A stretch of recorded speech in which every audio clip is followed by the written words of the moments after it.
Hi, everybody. I'm Matt. And I'm Steve. And this is the Marvel Reread Club.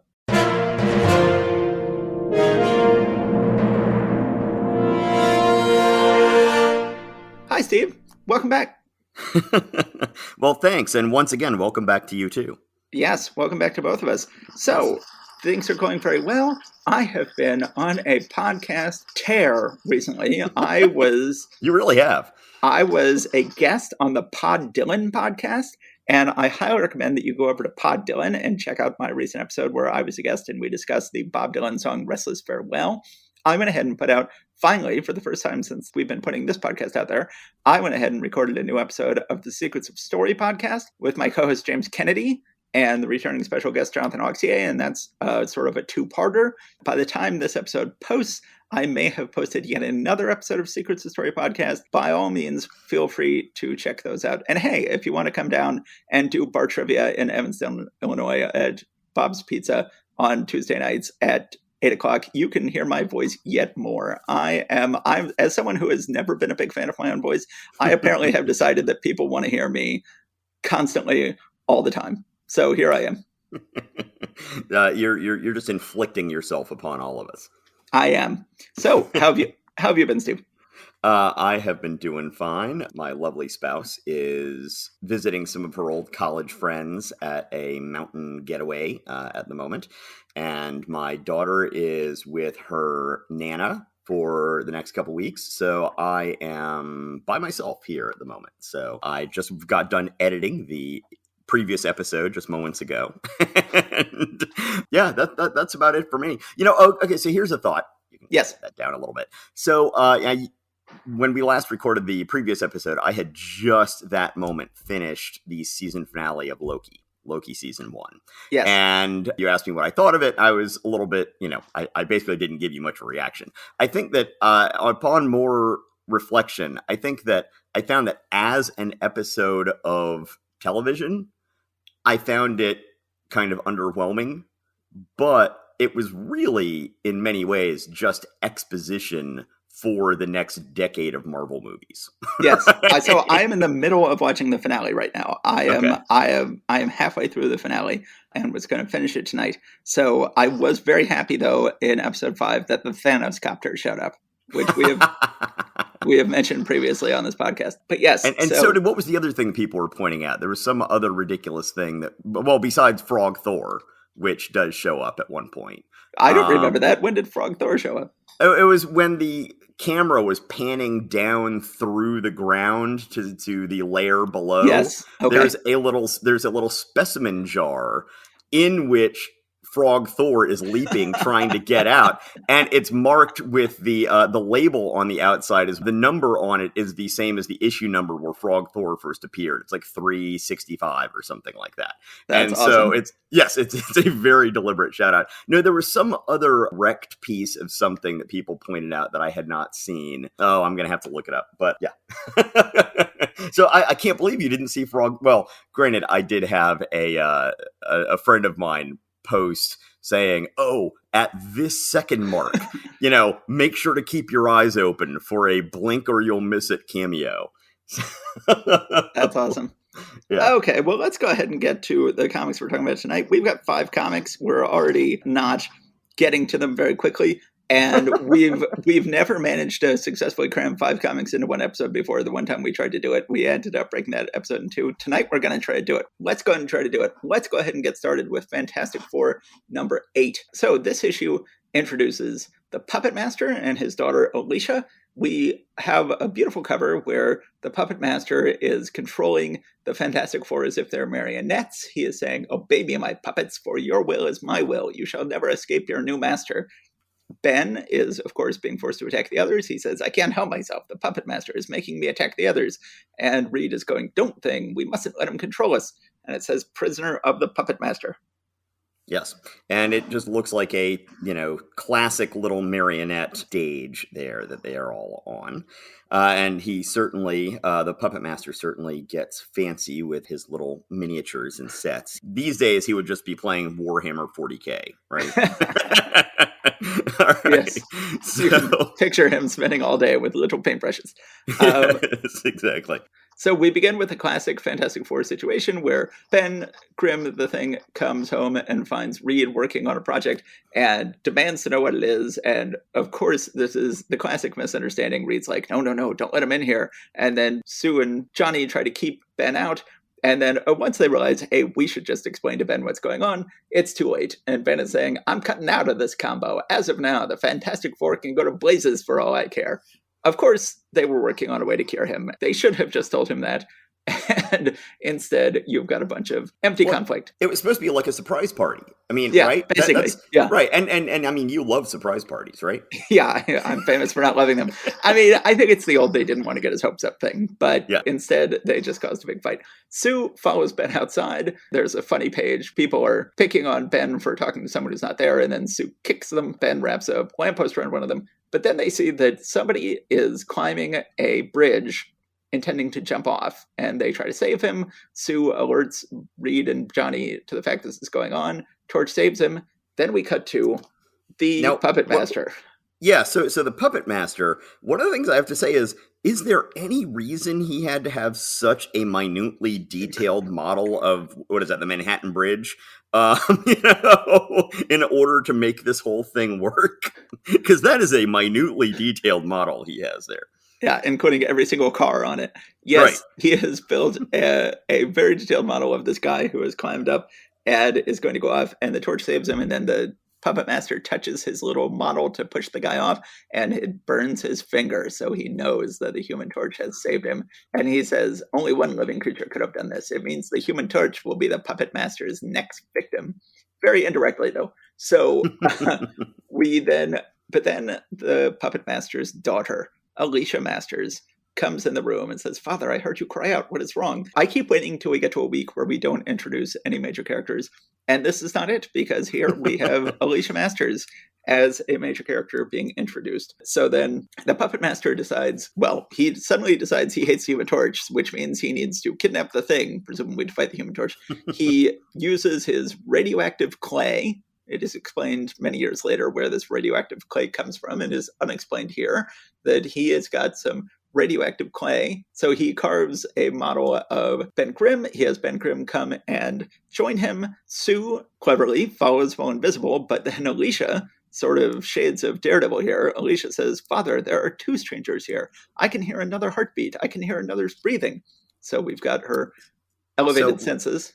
Let me just point out here that when you were talking about the radioactive clay, he clearly has it inside some sort of presumably lead or otherwise heavy metal containment box to keep the radiation out. He's wearing what looks like a radiation suit as he cuts off a chunk of the clay and starts carving it. Seems to still be in that while he's carving it. But then when he's done, he still just has a glove on and isn't really worrying about it so much. But then later, all of his things are just sort of hanging up in the room. So, you'd think he's getting radiation coming from all of these different things on him.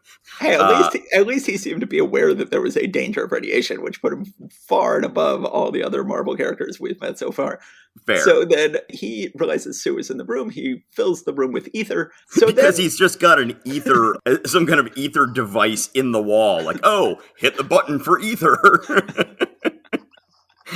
So then he then knocks out Sue and quickly realizes, wait just a second.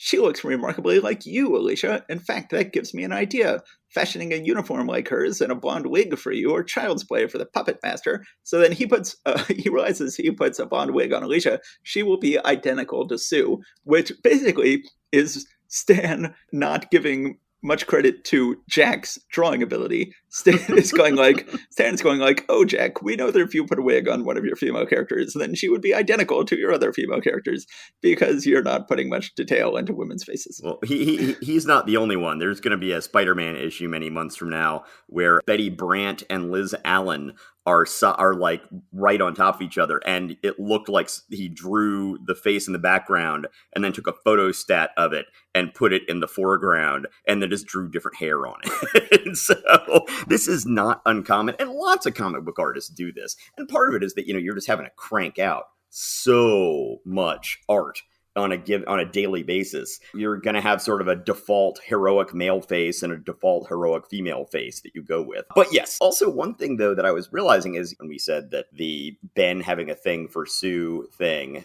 did reappear a few issues after issue 1. I forget if it was issue 3 or what. But at this point, they're making it clear that Alicia looks very much like Sue, and Ben is going to fall in love with Alicia. Yeah, that's sort of what becomes of his crush on Sue, I guess, is that he the love of his life is someone who looks an awful lot like Sue. So then he sends the Thing to attack the Fantastic Four, along with Alicia pretending to be Sue. Ben crashes through Reed's chemicals, and it turns out it works. He becomes my face. It's human again. I'm Ben Grimm again. I'm me. It says, with the change in Ben Grimm, the power of the Puppet Master ends and the spell is over. And then Alicia decides that the jig is up. So she then says, please, somebody tell me, where am I? Who are you? And then Reed, to his credit, does at this point realize this is not his girlfriend. And he says, that girl, she isn't Sue, but who?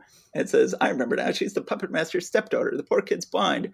And so then she instantly starts feeling Ben's face, which is her form of affection, and then Ben suddenly becomes the Thing again, and right away she likes the Thing more. She says, your voice, you're the strong, kindly one, but you seem different now. No, wait, I was mistaken. It is you. It is the same wonderful man.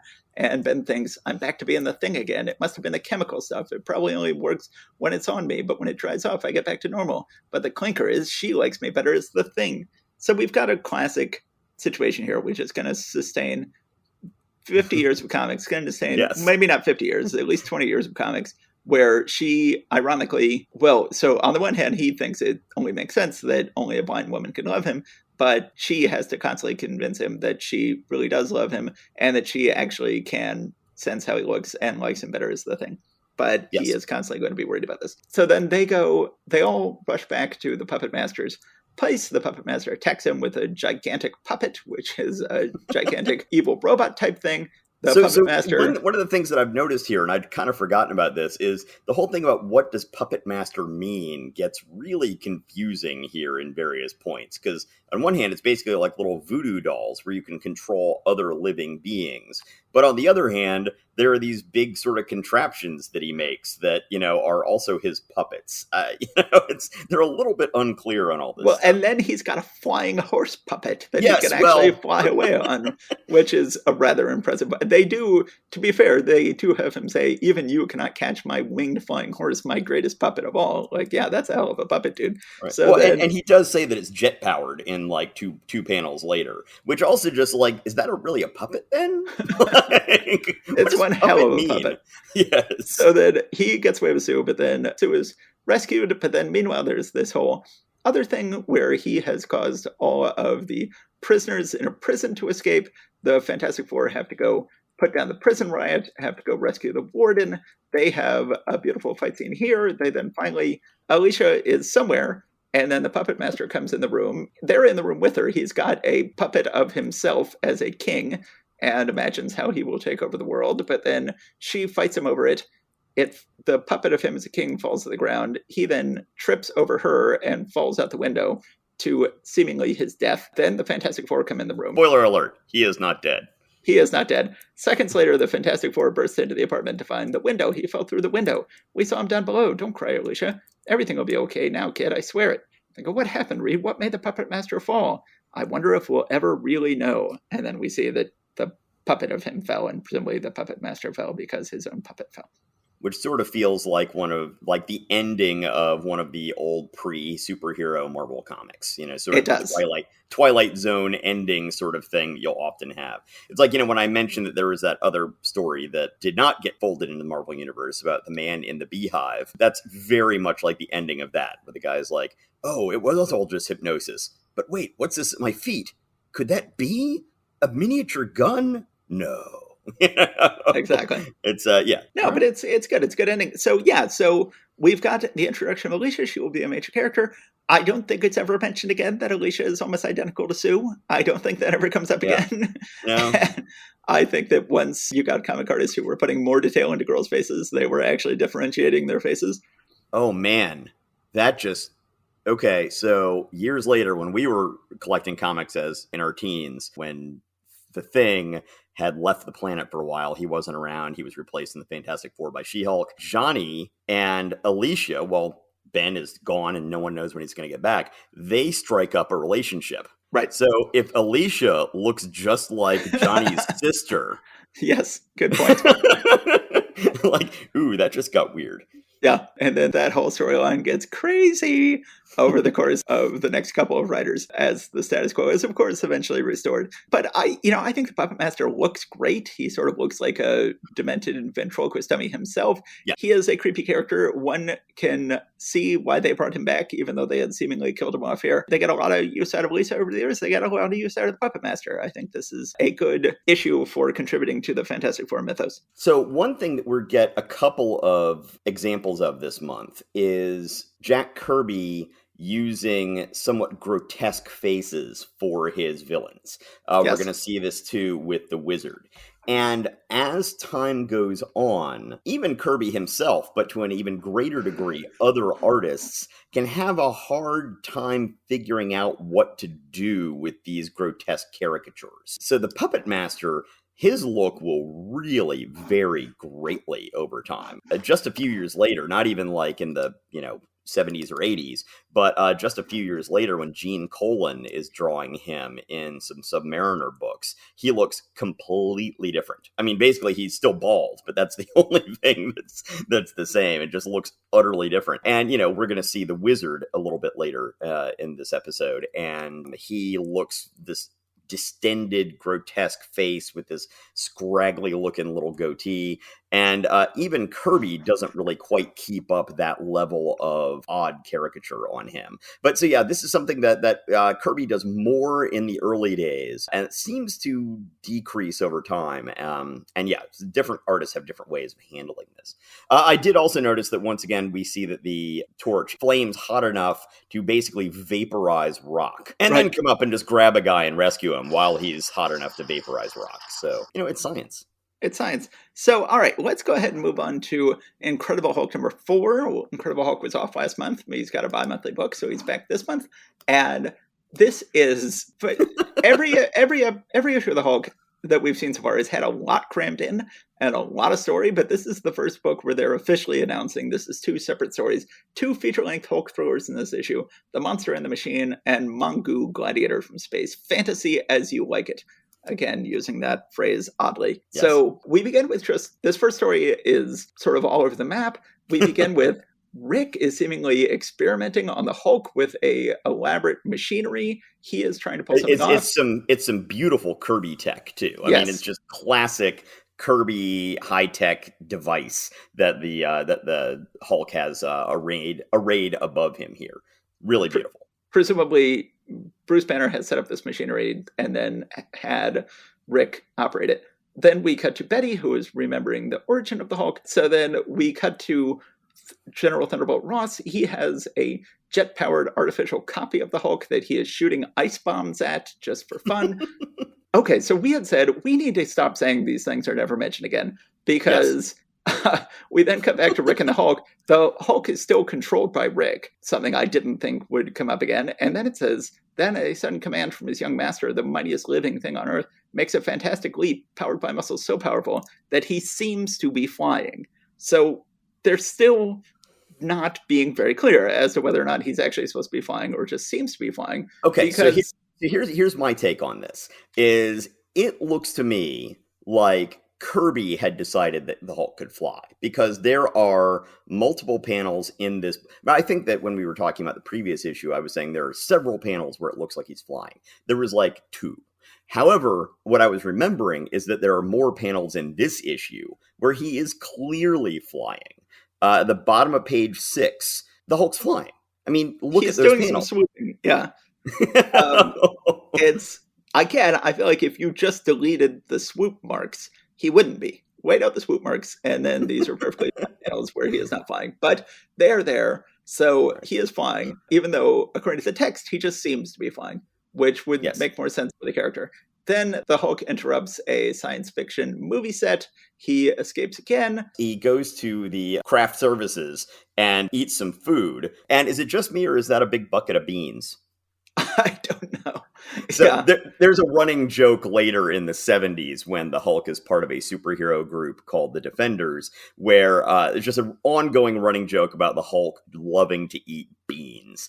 And so this looks like almost his first introduction to beans. So once again, the text seems to imply he is just jumping. It says, on and on, his prodigious leap carries him into the very heart of the metropolis, where a faint, faraway thought reaches his clouded brain. So then Rick has been taken by the army. What metropolis is this? They don't say.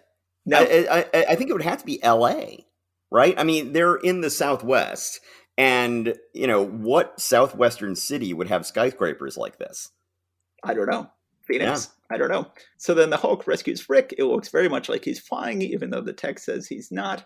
They go back to the thing, and it's so funny that these first 6 issues of the Hulk's short-lived series, they prefigure everything that would ever happen to the Hulk, because now Bruce experiments on the Hulk, sets up an experiment, then becomes the Hulk, and now for the first time, we have the Hulk with Bruce Banner's intelligence. They would get a lot of stories out of later, but I'd forgotten it happened so early.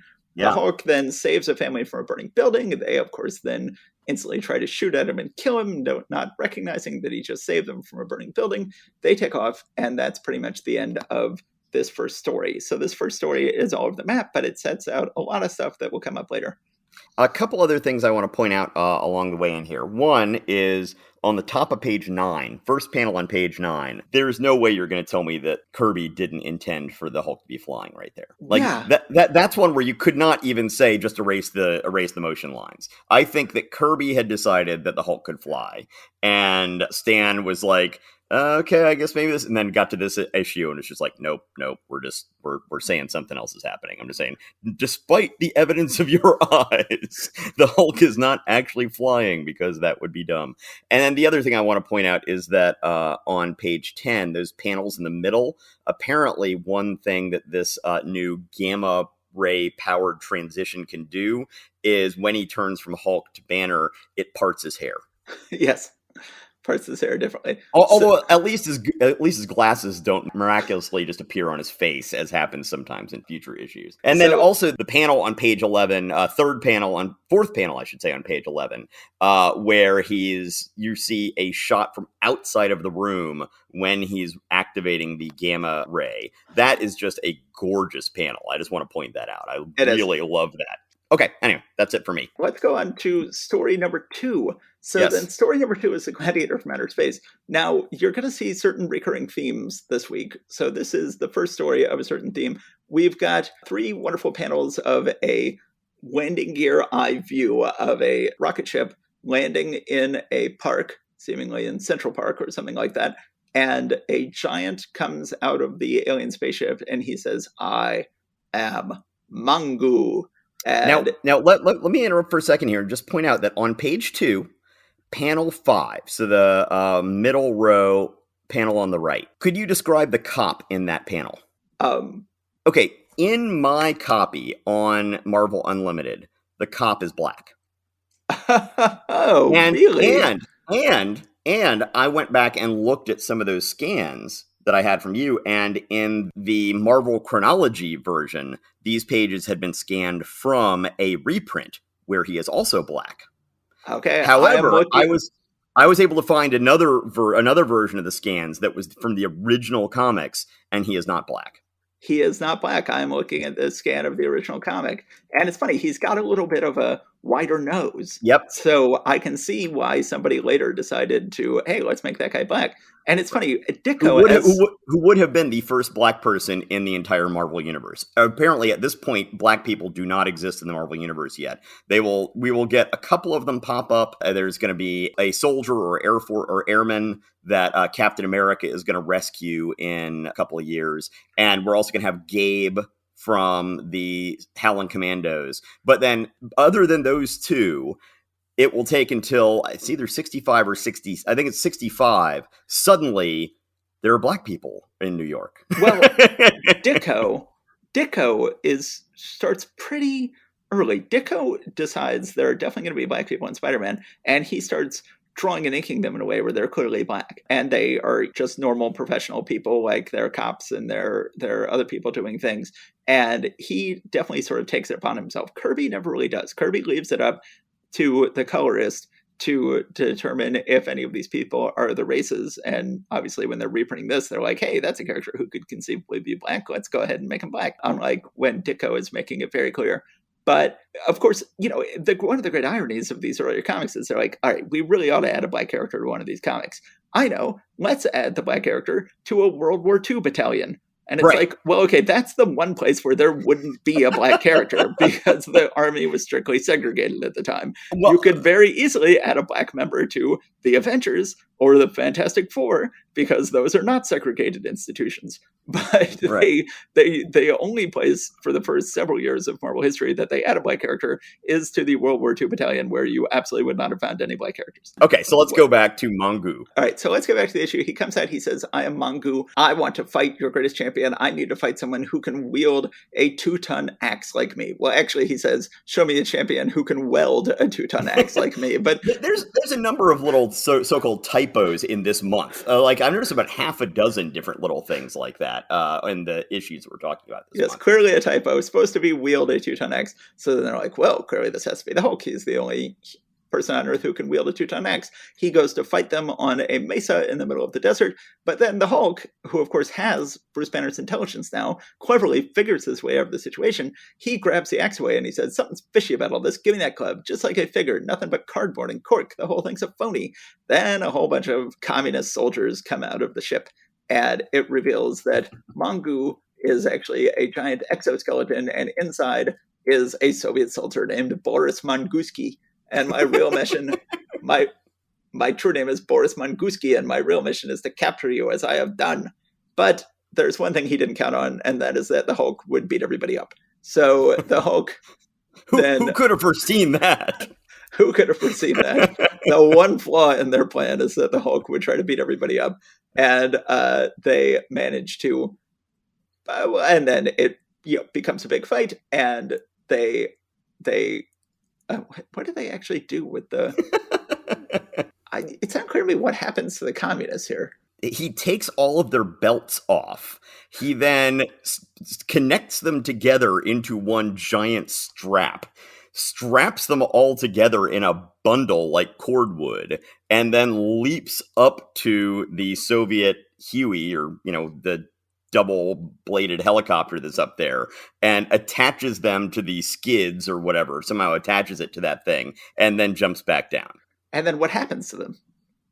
I think that the helicopter escapes the United States. Okay, so the Hulk basically engineers the escape of all of these communists from America.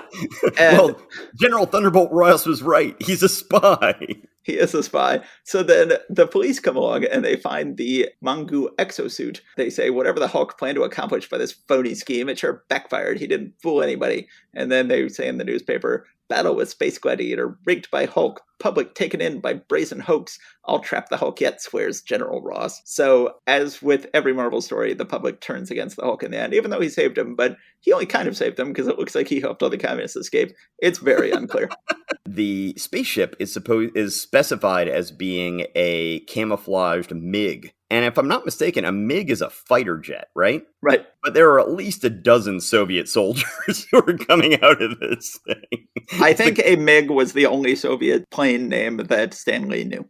Yes, or maybe the only one that he figured that his readers would know. So, arguments about whether the Hulk can fly still persist, and with as I say, it seems clear to me, Kirby thinks he does, Stan thinks he doesn't. Yeah, I think you're right. And, once again, commies and aliens in one story. Yes, well, you think it's an alien story, and it turns out to be a commie story. Yes. So our first issue of the Hulk was commies. Our second issue was aliens, and they are going back and forth. And so here we get some whiplash as we go back and forth between aliens and commies within one issue. I think one notable thing about Hulk number 4 is that Larry Lieber didn't script it. So Lee is having his brother Larry Lieber script the minor books, but he considers Hulk to be a major book. He is scripting this himself. The Hulk is going to end up getting canceled in 2 issues, but he's still pretty committed to it. Here's another take on that. is that he saw these pages come back with the Hulk appearing to fly and was like, nope, I'm taking this one on because I want to make sure that we make it clear the Hulk is not flying. Yes. So let's go ahead and talk about the next comic we've got here, Journey into Mystery, number 86. And it says, after Journey into Mystery, it says starring the mighty Thor. I'm not sure if we've had that before on the cover, but one way or the other. Thor is flying towards us, being pulled by Mjolnir, and he is saying, how can I defeat the Tomorrow Man when he can fade into a different year before I can reach him? And there's a phantom little flying saucer looking thing that he is flying right through as he does this. So yes. One of the things I was thinking as I was reading through this is, has anyone ever tried to tie this guy into the whole Kang Immortus pantheon before? I mean, I think he remains a different character, but this is clearly a dry run for Kang. So this is Zarko the Tomorrow Man, who is a good character who would return for later things, but he would basically also get rewritten as Kang. The basic idea here is that you've got a peaceful future that Kirby loves drawing, where it's essentially the Jetsons in the future, and everything is peaceful, but there's one person who is bad and who wants to be bad. This is sort of all drawn from an old Dan Barry Flash Gordon comic, I think. Here in the future, we have no weapons, but I'm going to go back in the past, and now I've invented a time machine, and I'm going to steal some weapons. So yes, one could see how they could eventually just say, no, this is a variant, and now this is something that clearly Loki is being used to set up Kang, who is then going to be a character in the Ant-Man movies. But they could easily have set up that Zarko the Tomorrow Man was a variant on Kang, but I don't think they ever have. Now, one thing that actually just now occurred to me as I was looking at this, is this the first Marvel superhero book where we get the credits laid out as explicitly as we do here in this issue of Journey into Mystery? You are right. Wow. It says, I had not noticed this yet, but now, almost a year into Marvel, we have our first book where it says, plot Stan Lee, script Larry Lieber, art Jack Kirby, inks Dick Ayers. So the first time that Larry Lieber has gotten an official credit, the first time Dick Ayers has gotten official credit, although he's written his name on the pages in the past. This is a very big deal. We have our first real credits. Yes. So Once again, we have absolutely gorgeous art of the future, some of the same extreme angles that Jack was using in the last issue of Fantastic Four. Mm-hmm. So Zarko decides to go into the past to get himself a nuclear weapon. Meanwhile, Thor is helping test nuclear weapons with the army and testing something called the C-bomb. And then Zarko comes up, steals it, gets away. Then Thor, this is for the first time, tries to contact Odin in Asgard. We get a much more impressive appearance of Odin than we got in the last issue, where we just saw the back of his head. He summons Odin, whose face appears in the clouds. He says, I ask of my father, Lord of Asgard, the power to journey into the future, to the unknown from whence this metal comes. And Odin, then this is the first time we get the whole idea of his hammer being able to actually time travel, which is not the last time we see this. So then he goes ahead. I notice that when he's traveling in time, all the little years that are listed there, most of them are already in our past. 2086 is the only one we can actually read that is in our future. All the rest of them are in our past. Yes, he goes through the future, which is to say the years 1964, 1965, 1972, 1991, 2013, and then 2086. And most of those years are in our past. I can tell you where I was in 1991 and 2013. I feel so old. And certainly when I was reading these comics to my son Jack, who will probably be alive in the year 2086, then I felt so old. So then Thor arrives in the future. Thor then instantly recruits someone to be his confederate in a little scheme. He convinces that guy to dress up as Thor, and then Thor follows while dressed in a black hood. Thor correctly suspected that then Thor would fall into a trap and land in a room of magnetized mirrors, but Thor's like, ha ha ha, that's not really Thor. That was some dude who I just convinced to dress up as me. So then Thor, of course, gets to fight a bunch of giant robots. He always gets to fight a bunch of giant robots. He defeats them. Zarko escapes with the C-bomb. Thor summons a big storm. The C-bomb comes loose and is falling, but Thor catches it. Then somehow in the crash, Zarko loses all his memory, which was a common way of ending these comics in the early days. Thor then, and of course they have to make it clear. Right, and one of the medics says, but his memory will never return. It's like, you're just pulling him from the wreckage. You haven't done any examination of this guy or testing or anything, but it's like, nope, his memory is never... Well, I mean, granted, this guy had just turned himself into the dictator of the planet against everyone's will. It could just be like, yeah, his memory is never going to return. If you know what I mean. And then, of course, it does. And so then we just very briefly see Jane Foster at the end of the issue. Thor comes back to the present, returns to the C-bomb, comes back to his office, where, of course, Jane Foster is thinking, oh, if only I could work for Thor instead of colorless Don Blake. And then Don Blake does not respond to her in person, but once he is alone in his office, he seems to say out loud, I wonder if Jane will ever suspect that some of us read about the news while some of us are too busy making it. And he gives a little smirk to the camera. No, I will also point out that Jane is now a brunette.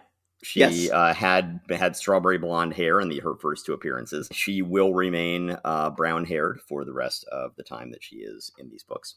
Now, well, she'll be blonde again at some point in the future. Oh, Certainly really? when she becomes Thor, she becomes blonde again. I think she's right. blonde again when she comes back in the early aughts. Oh, okay. Well, that's after my time, so I don't know. Yeah. All right.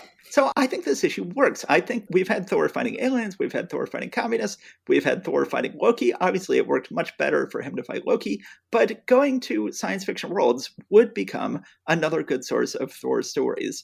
And he works well as a science fiction character. Of course, when they brought him to the Marvel Cinematic Universe, they kept him as a science fiction character. They turned Asgard into an alien world, which is very much more sci-fi than it ever was in the comics.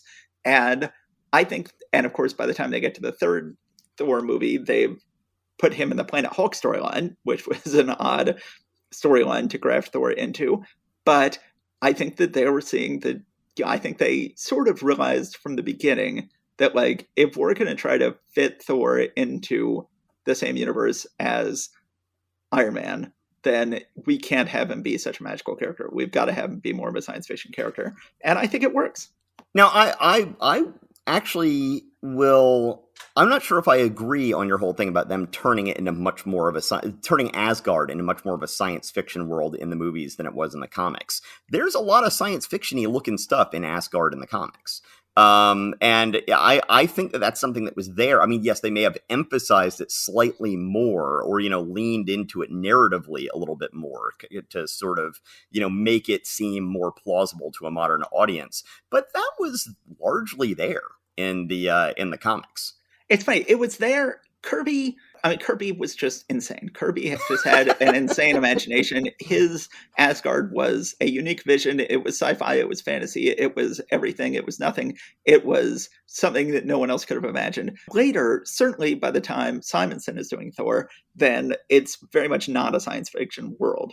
It looks very much like a medieval fantasy world. That's a good point.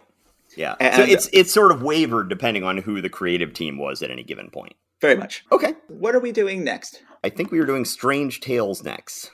Yes, Strange Tales, number 102. So on the cover, we have previews for the other two non-superhero stories that are in here, which we will dispense with. And at the bottom it says, and another feature-length Human Torch epic, quote, Prisoner of the Wizard. The Torch is saying, he was waiting for me. I've fallen into the wizard's trap.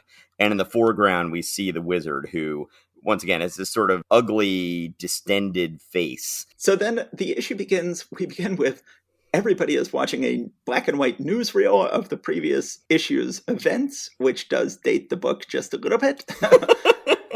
Apparently, newsreels were still a thing. I guess not everyone had a TV yet. I guess they were still used to doing newsreels. But yeah, that does sort of jump out at me a little bit. Well, I guess we have seen old newsreel footage of the Beatles when they first came to America, right? I mean, I guess so.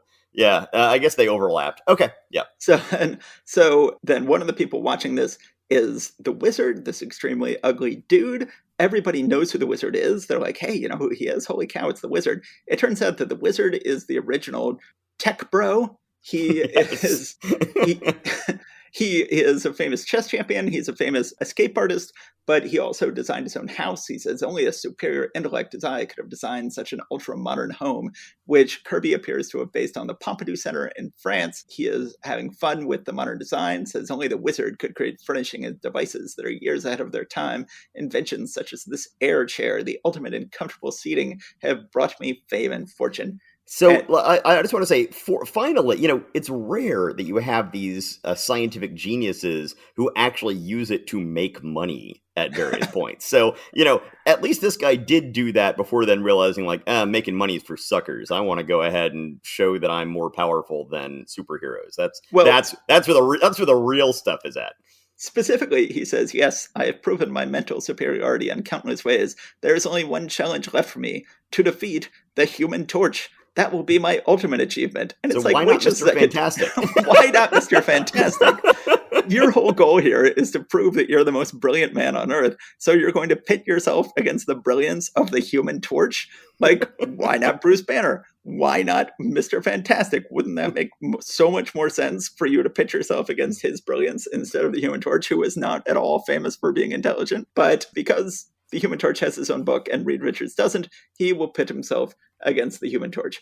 But, of course, we have the first indication that maybe the wizard isn't as smart as he thinks he is. He says, let's see, the first step is to find the Human Torch. Nobody knows his identity. Right. Everybody knows his identity, wizard. He lives with Sue Storm, who does not have a secret identity. He lives with her in this town. It is anybody with even a shred of intelligence can figure out his secret identity, wizard. But since he can't figure it out, he says, the only way to bring myself in contact with the Human Torch is to try to dig down to the center of the earth and fake it to make it appear that my digger has stalled out and that I'm suffocating. And then they will, of course, send the Human Torch to rescue me. Good thing they didn't send Thor. So then he... Now, I will say, with this little atomic powered drill that he's going to use to bore into the earth here, one design detail on it that I absolutely love is that it's got these sort of little spindly tripod legs that it is standing up on as it starts the drilling. And then when you see the panel where it's then down the shaft, those spindly tripod legs have then folded up behind it. So they're still there, right? But I don't know why, but that little design detail just really jumps out at me, and I love it. Yes. So then, and then I should say, before he goes and rescues him, they do make it very clear, more clear than it was in the last issue, that he and Sue live in this suburban home together. It says at that moment, in the home of Johnny and Sue Storm, and then it has a little footnote, and it says Sue Storm, better known as the Invisible Girl, female member of the Fantastic Four. So they could not make it more clear that Johnny is living with his sister in this home, and she has no secret identity, but he does. So then he rescues the wizard. The wizard invites him back to his Pompidou Center-like home and says, oh, I want to take a special three-dimensional photograph of you. But it turns out, instead of being a three-dimensional camera, it is a bunch of foam jets. He, of course, encased the torch in foam, of course, puts him in an asbestos-lined room. Now, the torch can still cover his face in flames, which I guess is, in lieu of a mask, he keeps his head flaming at all times so that no one will know he's Johnny Storm. The wizard then gets his own flaming suit, which he then flies off, pretending to be the torch, commits all sorts of crimes. Just as in the most recent issue of the Fantastic Four, he frees some prisoners from a jail. He's going around, he flies. This is sort of like the old picture book Sam and the Firefly. He flies in the sky and burns the letters "Down with Law and Order" in the sky, just to make it clear to everybody the Human Torch is now a bad guy. You know you're a bad guy if you're writing the words "Down with Law and Order" in the sky. And that's after he just melted another statue. Oh, no, that's everybody. Everybody, when they want to make the torch look bad, they always pretend to be the torch melting down. Oh, I see, the blasted Human Torch, he melted down our statue. In this case, well, it's not clear if there used to be a Civil War soldier on that statue. But, well, once again, it's probably, if it's a Civil War soldier, it's probably a Union soldier because of where they are. But also, I will point out that since this is supposed to be just the wizard who has a flaming suit with a little jetpack on it, he does seem to have a lot of control over flame outside of his body here. On page 10, that first panel, he's setting up a toll gate of flame. And it's like, dude, you've got a suit with like gas jets on it and like a little rocket pack. Like, how are you? Anyway, sorry. Once again. So then cut back to Johnny, who burns so hard he burns through the asbestos, burns out of the asbestos-lined room, finds the wizard, confronts the wizard, and the wizard says, oh, I've got pictures of myself framing you, but I will burn them up and then no one will ever know. But then Johnny's like, oh, really? I can magically make them come out of your hand and come toward me. Says, look, It says, "My will is stronger than the laws of physics and nature. I am all powerful. I have vanquished you, wizard." And then the wizard is like, "Oh, you're magic. I'm not. You're more powerful than I am. I'm going to turn myself into the police." So he turns himself into the police who pull him away. And Johnny reveals his secret trick. He had Sue just there, invisible, picking the pictures out of the wizard's hand and bringing them to him. So thanks to you, Sue. I'm sure grateful that you joined me after I phoned you. If you hadn't been around to take those pictures out of the wizard's hand, he would have burned them. Then I never would have been able to clear myself. He has cleverly outsmarted the wizard by the wizard forgetting he has an invisible sister. Yeah, he's, for them establishing at the beginning just how brilliant he is, being a chess master and, inventor and scientific theoretician and architect and all this sort of stuff. Right after establishing all of that, they just go into the wizard is just a hapless fool. I mean, the thing is, when he later forms the Frightful Four, the only reason he doesn't come across as more ridiculous is because Paste Pot Pete is in the group with him. So, who we will see introduced, I think, in the next issue of Strange Tales. Anyway, it's going to be in the next couple of months. But yeah, so I think that's the only reason he had Paste Pot Pete in the Frightful Four, was to make him look less ridiculous and dumb. But yeah, so the only thing that basically came out of this entire hapless series of Johnny Storm stories in Strange Tales was the wizard. That the wizard would go on to become, he eventually graduated up to the main book, and he would go on to become a major Fantastic Four villain and has been ever since. So here we get the one real contribution. The only reason anybody remembers that Johnny used to have his own series in Strange Tales is because of the wizard, and to a lesser extent, Paste Pot Pete, who would go on to become the Trapster and would become an occasional sidekick of the wizard, but the wizard would be in more stories. And but I mean, you're really shortchanging Plant Man. Was Plant Man? Did Plant Man come out of this? I'm pretty sure, yes. No, but I was just joking, though. You are not shortchanging Plant Man. Plant Man is definitely forgettable and should be forgotten. But Plant Man would show up. Plant Man did show up in later books. Oh yeah, he showed up. He's showed up in the X-Men at one point, a little while later, as a lackey of Count Nefaria. He still shows up. But I'm just saying that he's super duper lame. I think Asbestos Man is only ever in these comics. I think that Asbestos Man never shows up again after this series. I think he died of mesothelioma. I think he did. So I think the wizard is a good villain. It's great to have a tech bro villain long before there were a lot of tech bro villains. He has a memorable look, although his look would get more memorable later when he actually got an outfit. But I think that it is good to see some element of this book that actually lasted. So, yes, a book that makes a better case that the Human Torch will be able to sustain his own series. But I agree. This one did not come across as much like a Scooby-Doo adventure like the previous one did. Okay, so that brings us to, are we down to our last issue of the evening? Yes, Tales to Astonish. Tales to Astonish number 37, featuring the Ant-Man, defying, quote, the unknown protector. And in the image below, we see a dude who's like all sort of bundled up. He's wearing goggles and looks like maybe a beret and a turtleneck that comes up over his nose and has a big old gun holster. And Ant-Man is catapulting himself using his Antapult, which I just named right now, using his Antapult to shoot himself at him. And he says, "I'm flying into a trap. The protector was waiting for me." So, of course, he's just given away where his headquarters is right now by, Which, correct me if I'm wrong, does not happen in the issue. The protector does not know where his headquarters are in the issue. No, absolutely not. So, I mean, last issue, we talked about which was plotted and scripted by Louis Lieber, we talked about how insane the whole concept of the Antapult, of the little gun poking out the side of his house that can shoot him out across town so he can land on a pile of ants. Apparently they were very proud of that little addition because it's on the cover now. They have decided that this is cover worthy, the Antapult. Honestly, in my opinion, the concept of this book started to fall apart when they started de-emphasizing things like the Antapult.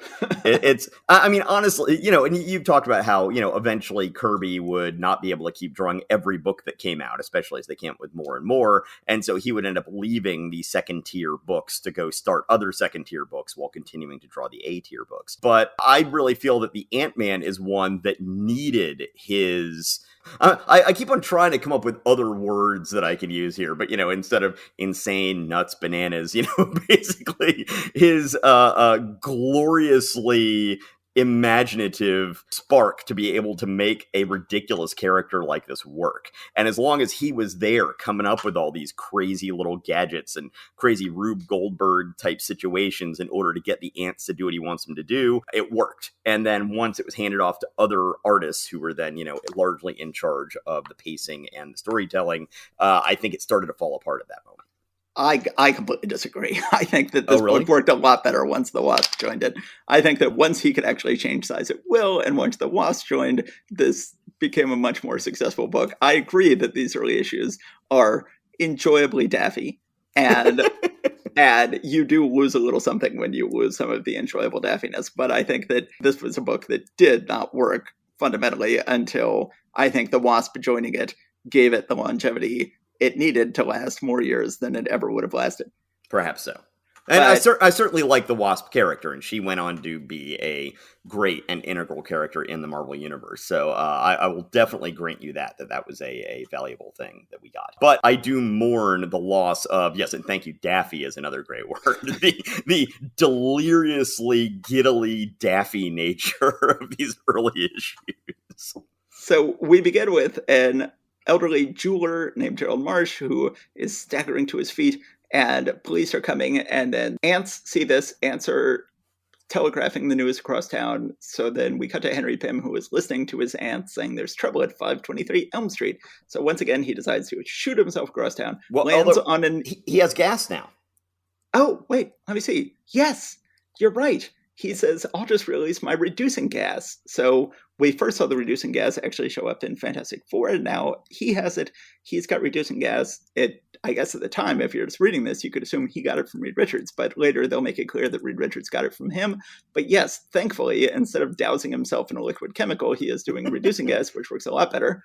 Hopefully, although for some reason they then later go on to pills, which I don't know. Why did they backtrack from gas to popping pills, which we'll get to later. Anyway, and then finally it becomes just an inborn power. So yes. They go through 4 different iterations here. So then he shoots himself across town, lands in an even huger pile of ants than he landed in last issue. Like a really horrifyingly large pile of ants. Really horrifyingly large pile of ants.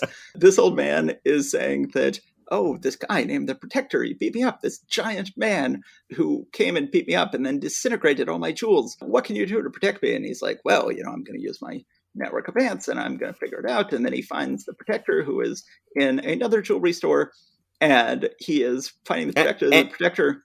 And he's called the Protector just because all he does is run a protection racket. Yeah, he runs a protection racket. Right. I just wanted to make that clear for someone who isn't following along in the book at hand. Yes, good point. He then sprays, but the Protector is not without cunning himself. As he steps from the store, he sees a boy with a water pistol, and he says, just what I need. And then he shoots the boy's water pistol, at the Ant-Man, who is so weak he can be almost defeated by a water pistol. Yeah, I mean, this is just so goofy. It's like he's about to get swept down into the sewer. He's like, oh no, hey, that lollipop stick, it's my only chance. And then gets the ants to carry the lollipop stick over. And it's like, there are grates on this drain that you're going through. Why is the lollipop stick any better than just grabbing onto one of the grates? I'm not quite sure what the deal is. It's, once again, just so silly. And so then Ant-Man, we then get to see for the first time the Ant-Man using his tiny little ant elevator as he goes back to his headquarters. No, okay, but we see here that the Protector, who's got this huge gun holster, does actually have a disintegrating gun, because we see him actually use the disintegrating gun on somebody's business. Yeah, I think they... Here on page 9. I think they explain that away in narration towards the end of the thing. It doesn't make any sense. Yes, obviously, visually, he is actually using a disintegration gun there. But I'm pretty sure that at the end of the issue, they explain, oh no, it was all just a ruse. So a week later, the amazing scientist rents a jewelry store. That's all we need. Okay, yeah, sure. Like one does. And then he says sooner or later he's bound to come around selling protection. And when he does, I'll be ready for him. The days pass slowly, futilely, until one afternoon. So he's actually literally running a jewelry store for multiple days. It seems like weeks. So I'm like, is he keeping inventory? Is he actually selling these things and keeping records? What? How is this? But once again, we also have ant elevators. So, it's just one of those things where it's like, once again, daffy. Okay, so then sure enough, the Protector does show up at Hank Pym's rented jewelry store. He does pull out his gigantic disintegration gun, seemingly disintegrates all his jewels and his shelf, and you can see it sort of there disintegrated. And then Ant-Man, as soon as the Protector leaves, Henry Pym rushes back to the back of the shop and changes his costume. Then he releases his fantastic reducing gas. And then he uses his ants to track down the Protector. And he then, just as he was able to defeat Ant-Man with a water gun before, he is now able to defeat him with a vacuum cleaner. And he vacuums up Ant-Man and his ants into a gigantic bag of dust. Or I should say, not a gigantic bag of dust. He vacuums up Ant-Man and the ants into a normal-sized bag of dust. And then glues it shut so that Ant-Man is now glued into a vacuum cleaner bag. But he doesn't realize Ant-Man still has strength of a full-size man. He butts himself out of the bag. Then Ant-Man very cleverly waits until the Protector peeks into the bag, into the vacuum cleaner bag, and then Ant-Man has a fan. And he turns on the fan and blows all the dust into the Protector's face. Now, of course, they're about to make it clear that this would not work, but he is saying, "My eyes, I can't see. Choo!" And then the police come in and say, "Don't worry, we have you covered." He says, "The police? But how? How? Achoo!" And says, "We got your message, Ant-Man." Turns out Ant-Man had written in ants out on the sidewalk, "Ant-Man, Protector, vacant, tenement, Evans Road." So then Ant-Man, then we reveal for the second time this month, he reveals that this seemingly giant person is actually a normal-sized person wearing a giant robotic exosuit. A very nicely designed robotic exosuit, by the way. I mean, that is for a one-panel throwaway thing. The thought that was put into how this exosuit would look and work that's actually really stunning to me. That oh yeah, we're just going to see it in one panel, and here I'll go ahead.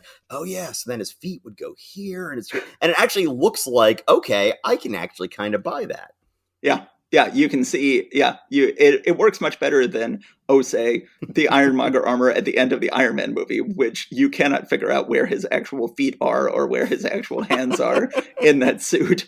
You're right, this one is actually, you're like, okay, I can see how this would actually work. So then not only do we have a repeat of a story from this very month's Hulk comic, where it turns out it's someone wearing a giant robot suit, but it turns out that the person who originally complained about the protection racket, it turns out that the Protector is secretly Marsh the jeweler, the original person who brought to the cops' attention that there was this Protector who was shaking people down. And he decided, of course, to shake himself down first in order to draw attention away from himself, which was exactly the plot. I'm sorry, once again, it was a Scooby-Doo type plot. I'm sorry. Yeah. Very much a Scooby-Doo type plot, and was very much the plot of the last issue of Human Torch, last month's issue of Human Torch, where you had, once again, someone who was started out by threatening himself so that no one would ever suspect him. So we've got a plot that borrows from both last month's Human Torch and this month's Hulk, but is still a perfectly fine, serviceable story. And Ant-Man runs off on his ant between people's feet, desperately trying to avoid them, as he, moments later, his mission accomplished, the astonishing Ant-Man is lost in the crowd. I love that the cops are just aware that the Ant-Man keeps a stash of ants around the police department to be able to send them messages. Because, the cop says, "When you sent the electronic message to the ants you keep alerted at our police station, they reacted perfectly." It's like, I hope you don't have some sort of other infestation that you need an exterminator there for. In that last page, and once again, no, this makes no sense, but this is the text of the story. On the last page of the story, in the panel that's in the very center, he says, "You remember how it caught the gun, the disintegrator gun, caused a puff of dense smoke? Well, we didn't really see a puff of dense smoke." It says, "Well, under cover of that smoke, he stole the gems himself and dropped some grains of sand in their place." And, you'll have no trouble finding the, quote, disintegrated gems in Marsh's safe. And now it's time for me to leave. Now, that does not explain why half the cabinet was disintegrated. But that's, but that's what he decided to say. So he has no disintegration gun. This whole disintegration gun thing is a very elaborate hoax. That's what the words say. Okay. That's not what the pictures seem to say. Okay, so that was 5 issues. More commies, more, well, I would not quite more aliens, but certainly more commies posing as aliens. So it's been a relatively representative month of early 60s Marvel. Aliens, commies pretending to be aliens. Okay, guys. How about aliens pretending to be commies? We never get that. We will see. We've got lots more comics to cover. We'll be back next week. Thanks a lot, guys. Thank you very much. Thank you for listening to Marvel Reread Club. Please subscribe and rate us wherever you found us. Go to secretsofstory.com and click on Marvel Reread Club in the sidebar to find notes and join the discussion about this episode. See you next time.